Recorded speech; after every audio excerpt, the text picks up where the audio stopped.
നമസ്കാരം. ഈ തെരഞ്ഞെടുപ്പിൽ ആദ്യം തോൽക്കണമെന്ന് സാധാരണ ജനങ്ങൾ ആഗ്രഹിക്കുന്ന രണ്ട് സ്ഥാനാർത്ഥികൾ നിർഭാഗ്യവശാൽ സ്ത്രീകളാണ്. ഒന്ന് തളിപ്പറമ്പിൽ മത്സരിക്കുന്ന PK ശ്യാമളയാണെങ്കിൽ രണ്ടാമത്തേത് ആറന്മുളയിൽ മത്സരിക്കുന്ന മന്ത്രി വീണ ജോർജാണ്.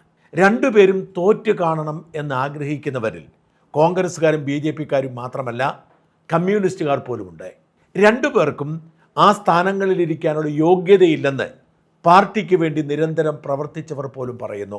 അവർ രണ്ടുപേരും ബന്ധുബലത്തിലോ മറ്റു ചില പ്രത്യേക പരിഗണനയിലോ എത്തപ്പെട്ടവരാണ്. വീണ ജോർജ് 2 തവണ ജയിച്ചു, 2ാം തവണ മന്ത്രിയായി. ഇക്കുറി വീണ ജോർജ് അവിടെ മത്സരിക്കുമ്പോൾ ആകപ്പാടെ താറുമാറായ ആരോഗ്യമേഖല നമ്മളെ നോക്കി പല്ലിളിച്ച് കാണിക്കുകയാണ്.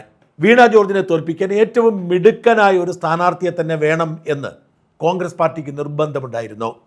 വിജയ് ഇന്ദുചൂടൻ്റെ പേരായിരുന്നു അവസാന നിമിഷം വരെ പറഞ്ഞു കേട്ടത്. എന്നാൽ വിജയിയേക്കാൾ സീനിയർ എന്ന നിലയിലും മതപരമായ കാരണങ്ങളാലും ആ നറുക്ക് വീണത് കോലഞ്ചേരിക്കാരനായ അബിൻ വർക്കിക്കാണ്.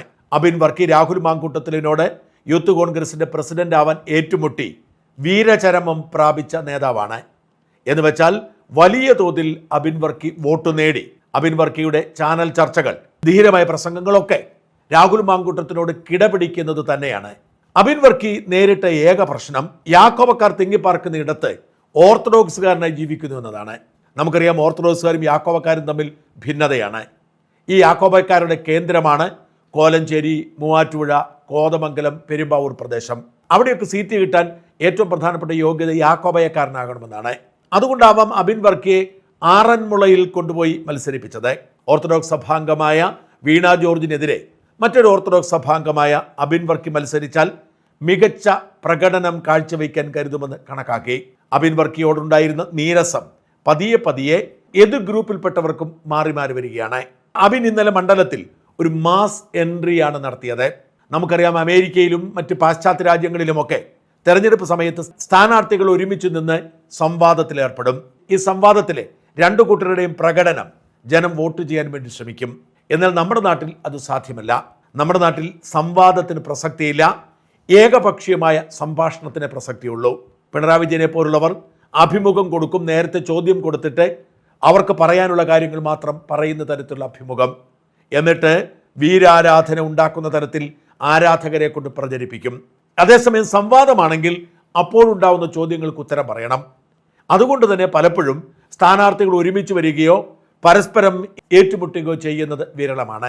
പത്തനംതിട്ട പ്രസ് ക്ലബ്ബ് അത്തരമൊരു വേദിയൊരുക്കിയപ്പോൾ സസന്തോഷം കടന്നു വരികയായിരുന്നു മന്ത്രി വീണ ജോർജും UDF സ്ഥാനാർത്ഥി അബിൻ വർക്കിയും. BJPയുടെ സ്ഥാനാർത്ഥിയെ കുമ്മനം രാജശേഖരൻ എന്തോ കാരണത്താൽ എത്തിയില്ല. അതുകൊണ്ട് അബിൻ വർക്കിയും വീണ ജോർജും നേരിട്ടുള്ള യുദ്ധമായി മാറി പ്രസ് ക്ലബിലെ സംവാദം. വീണ ജോർജ് പതിവ് പോലെ സർക്കാരിൻ്റെ വികസനത്തെക്കുറിച്ച്, അമേരിക്കൻ ഐക്യനാടുകളിലേക്കാൾ മെച്ചപ്പെട്ട കേരള ആരോഗ്യ വ്യവസ്ഥയെക്കുറിച്ചൊക്കെ വിശദീകരിച്ച് പതിവ് ക്ലീശയിലൂടെ പിടിച്ചു നിൽക്കാൻ ശ്രമിച്ചു. അപ്പോഴേക്കും അബിൻ ചാടി വീണു. കത്രിക വയറ്റിലായ സംഭവം ഓർമ്മിപ്പിച്ചായിരുന്നു അബിൻ്റെ ആക്രമണം. നമുക്കറിയാം, ഇത്രയധികം മെഡിക്കൽ കോളേജുകൾക്കും ആശുപത്രികൾക്കും തീ പിടിച്ച മറ്റൊരു കാലഘട്ടം ഉണ്ടായിട്ടില്ല എന്നുള്ളത് വസ്തുതയാണ്. മെഡിക്കൽ കോളേജ് ആശുപത്രികൾ തീയിൽ മുങ്ങുമ്പോൾ വെന്റിലേറ്ററുകൾ ഓഫായി പോകുന്ന സ്ഥിതിവിശേഷം ഈ നാട്ടിലുണ്ടാകുന്നത് ഈ സർക്കാരിൻ്റെ കാലഘട്ടത്തിലാണ്. കത്രിക വയറ്റിൽ കുടുങ്ങിയിട്ട് അത് 5 കൊല്ലമല്ല, വേണമെങ്കിൽ 50 കൊല്ലം ഇരിക്കുമെന്ന് പറഞ്ഞ ആരോഗ്യവകുപ്പിൻ്റെ ഉദ്യോഗസ്ഥരുള്ള നാടായി കേരളത്തെ മാറ്റിയത് ഈ സർക്കാരിൻ്റെ കാലം. അതുമാത്രമല്ല, ഈ കേരളത്തിലെ പല മെഡിക്കൽ കോളേജുകളിലും ആശുപത്രികളിലും ചികിത്സയ്ക്ക് വേണ്ടി പോയി ആ ചികിത്സയ്ക്ക് വേണ്ടി യാചിക്കേണ്ട സ്ഥിതിവിശേഷം തിരുവനന്തപുരത്ത് ഉൾപ്പെടെയുള്ള വിഷയങ്ങൾ നമുക്കറിയാം. ചികിത്സാ പിഴവുകളുടെ ഘോഷയാത്രയാണ് കഴിഞ്ഞ കുറച്ചു കാലമായി, ഈ കഴിഞ്ഞ 10 കൊല്ലക്കാലമായി കേരളത്തിലെ ആരോഗ്യ മേഖലയിൽ ഉണ്ടായത്. വീണയുടെ മറുപടി വിചിത്രമായിരുന്നു. തൻ്റെ പുറത്തത് കെട്ടിവയ്ക്കരുത്, താനായിരുന്നില്ല ആരോഗ്യമന്ത്രി എന്ന് പറഞ്ഞ് വീണ കൈയൊഴിയാൻ ശ്രമിച്ചു. ഈ 5 വർഷക്കാലം നടക്കാത്ത ഒരു കാര്യത്തിൽ, അതിനു മുൻപ് നടന്ന കാര്യങ്ങളുടെ പേരിൽ ആണ് ഇപ്പോ കുമാരപ്പെട്ട ഇവിടെ പറഞ്ഞല്ലോ. അപ്പോ അത് 2017 ഒരെണ്ണം എന്ന് പറയുന്നു. അതിന് 2021 മെയ് മാസം ആദ്യം എന്ന് പറയും 12-ാം തീയതിയാണ് ആ സർജറി നടന്നത്. രണ്ടും ഉണ്ടാകാൻ പാടില്ലാത്തതായിരുന്നു. പക്ഷെ അക്കാലത്ത് മന്ത്രി അല്ലാതെ ഇരുന്ന, ഇത് ഈ സർജറി നടക്കുമ്പോൾ മന്ത്രി അല്ലാതെ ഇരുന്ന എന്നെയാണ് എത്തരത്തിൽ ആക്രമിച്ചു. എൻ്റെ വീട്ടിൽ കയറി റീത്ത് വെക്കുന്ന സാഹചര്യം ഉണ്ടായി. ഞാൻ കുടുംബമായി താമസിക്കുന്ന വീടിന്റെ ഗേറ്റ് തല്ലി പൊളിച്ചു അന്നകത്ത് റീത്ത് വെക്കുന്ന സാഹചര്യം ഉണ്ടായി. ഞാൻ പുറത്തിറങ്ങിയാൽ എൻ്റെ മുഖം കറുപ്പിക്കും എന്ന് പറഞ്ഞു. എന്നെ അല്ലാതെ തെരുവിൽ അല്ലെങ്കിൽ വഴിയിൽ നടക്കുമ്പോൾ ആക്രമിക്കുന്ന സാഹചര്യം ഉണ്ടായി. എന്തിനാണ്? എന്തായിരുന്നു അതിന്റെ പ്രശ്നം? ഈ വിഷയത്തിലാണ്. ഇത് ഒരു മന്ത്രിയാണോ അതിന് ഉത്തരവാദിയാണോ എന്നുള്ള ചോദ്യം നിലനിൽക്കുന്നുണ്ട്. പക്ഷെ അപ്പോഴും എന്റെ കാലത്ത് അല്ലാതെ നടന്നൊരു കാര്യം, ഈ 5 വർഷം നടന്ന സംഭവങ്ങളുടെ പേരിലല്ല എന്ന് നമ്മൾ ഓർക്കേണ്ടതായിട്ടുണ്ട്. ചാടിപ്പിടിക്കുകയായിരുന്നു അബിൻ. കുഴപ്പമില്ല, കുഴപ്പമൊക്കെ ശൈലജ ടീച്ചറിന്റെ പുറത്ത് വെക്കാനല്ലേ ആഗ്രഹിക്കുന്നത് എന്ന് ചോദിച്ച് തിരിച്ചടിച്ചു. ഇപ്പോഴത്തെ ആരോഗ്യമന്ത്രിക്കെതിരെ കത്രിക എന്നൊരു ആരോപണം ഉന്നയിച്ച് മോശപ്പെടുത്താൻ ശ്രമിക്കുന്നു എന്ന് പറയുമ്പോൾ ആരോഗ്യമന്ത്രി പറഞ്ഞു ആ കത്രിക ഒടുങ്ങിയത് 2017 21 എന്ന് പറഞ്ഞാൽ അത് തന്നെയല്ല വിമർശിക്കേണ്ടത്, ശൈലജ ടീച്ചറെയാണ് വിമർശിക്കേണ്ടതെന്നാണ് ആരോഗ്യമന്ത്രി പറഞ്ഞു വെച്ചത്. അതിന് എന്തായാലും ഞാൻ ആരോഗ്യമന്ത്രിയുടെ വ്യക്തിപരമായി പേരെടുത്തോ അല്ലെങ്കിൽ ഇപ്പോഴത്തെ ആരോഗ്യമന്ത്രി അല്ല വിമർശിച്ചത്. ആ വിഷയത്തിൽ വീണ പൂർണ്ണ തോൽവിയടിയുന്ന കാഴ്ചയാണ് നമ്മൾ കണ്ടത്. ആ മുഖത്ത് അത് വ്യക്തമായിരുന്നു. പിന്നീട് അങ്ങോട്ട് അബിൻ്റെ തേരോട്ടമായിരുന്നു. കണ്ണൂർ റെയിൽവേ സ്റ്റേഷനിൽ വെച്ച് മർദ്ദനമേറ്റുവെന്ന കള്ളക്കഥയുണ്ടാക്കി ഉളുക്കാത്ത കഴുത്തിന് ഉളുക്കലാക്കി ICUവിൽ പ്രവേശിപ്പിച്ചിട്ട് ഗുരുതരം എന്ന് മെഡിക്കൽ ബുള്ളറ്റിൻ ഇറക്കിയ പിറ്റേ ദിവസം വെളുപ്പാങ്കാലത്ത് 3 മണിക്ക് ഇന്നോവ കാറിൽ പൊട്ടിപ്പൊളിഞ്ഞ റോഡിൽ എങ്ങനെയാണ് നാട്ടിലേക്ക് വന്നത് എന്ന ഉഗ്രൻ ചോദ്യവുമായി അബിൻ. ആരോഗ്യവകുപ്പ് മന്ത്രിയുടെ മെഡിക്കൽ റിപ്പോർട്ട് തലേ ദിവസം രാത്രി 11 മണിക്ക് വന്നതെന്താ? ആരോഗ്യവകുപ്പ് മന്ത്രി വളരെ ഗുരുതരമായ അവസ്ഥയിലാണ്, ICUവിൽ തുടരണമെന്നാ പറഞ്ഞത്.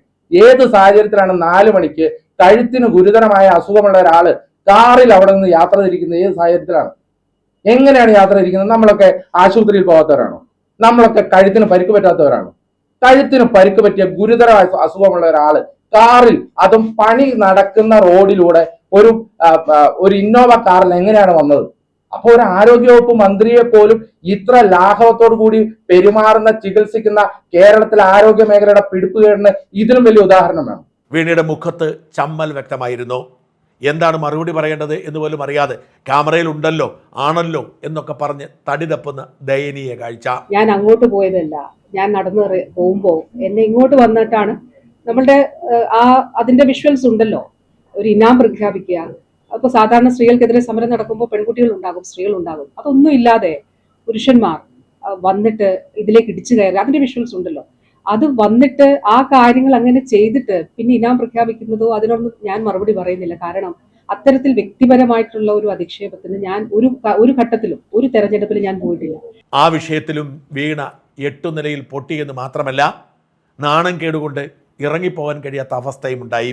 വയനാട് ദുരിതാശ്വാസ തട്ടിപ്പിൽ DYFI നടത്തിയ പലിശ തട്ടിപ്പും ശബരിമല കൊള്ളയുമൊക്കെ അബിന്റെ വാഗ്ധാരണിക്ക് പാത്രമായി. DYFI പറഞ്ഞെന്താ? ഞങ്ങൾ 20 കോടി രൂപ കൈമാറി. എപ്പോഴാ കൈമാറുന്നത്?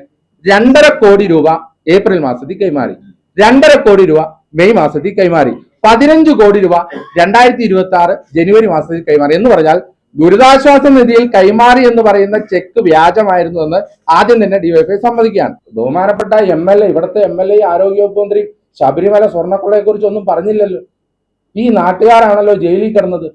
എന്തുകൊണ്ടാണ് ശബരിമല അയ്യന്റെ സ്വർണം കട്ടക്കേസിൽ ജയിലിൽ പോയവർക്കെതിരെ ഒരു വാക്കുകൊണ്ട് പോലും മിണ്ടാൻ പറ്റാത്തത് എന്താ? ഇപ്പൊ നമ്മൾ പറയുന്നുണ്ടല്ലോ, ഈ പത്തനംതിട്ട ജില്ലയുടെ നമ്മുടെ ഏറ്റവും സാംസ്കാരിക തനിമ ശബരിമലയാണല്ലോ, ഏറ്റവും പ്രധാനപ്പെട്ട കേന്ദ്രം. ആ ശബരിമലയെ, ഈ ലോകത്തെ ലക്ഷക്കണക്കിന് അയ്യപ്പ വിശ്വാസികൾ വിശ്വസിക്കുന്ന ശബരിമലയിലെ സ്വർണം കട്ടക്കേസിലെ പ്രതികളെ എന്തുകൊണ്ട് പാർട്ടി പുറത്താക്കിയില്ല? ആ അന്വേഷണം ശരിയായ ദിശയിലാണ് എന്ന് പാർട്ടി ആണയിട്ട് പറയുമ്പോൾ ആ അന്വേഷണത്തിൽ കണ്ടെത്തി ജയിലിൽ പോയവർ കുറ്റക്കാരല്ല എന്ന് പാർട്ടി എങ്ങനെയാ മനസ്സിലാക്കുന്നത്? അപ്പൊ ഇതിനെതിരെ പ്രതികരിക്കാത്തത് എന്താ? അപ്പൊ എന്ന് പറയുമ്പോൾ ഈ നാട്ടിൽ എന്താണ് നടക്കുന്നത് എന്നുള്ളതിനെ പറ്റി കൃത്യമായ ബോധ്യമുണ്ട്. ഇനി 2, അദ്ദേഹം ചോദിച്ച കാര്യം. ഈ സംവാദത്തിന്റെ വീഡിയോ ദൃശ്യങ്ങൾ പൊടുന്നനെ സോഷ്യൽ മീഡിയയിൽ വൈറലാകുന്നു. എല്ലാവരും ഏകസ്വരത്തിൽ ഒറ്റ ചോദ്യം മാത്രം ചോദിച്ചു. അല്പമെങ്കിലും വിവരമുണ്ടായിരുന്നെങ്കിൽ വീണ ജോർജ് ഈ സംവാദത്തിൽ പങ്കെടുക്കുമായിരുന്നു എന്ന്. അബിൻ വർക്കിയുടെ മുമ്പിൽ പിടിച്ചു നിൽക്കാനുള്ള ത്രാണിയില്ല എന്ന് വീണ ജോർജ് തിരിച്ചറിയാതെ പോയിടത്താണ് വീണയുടെ പരാജയം.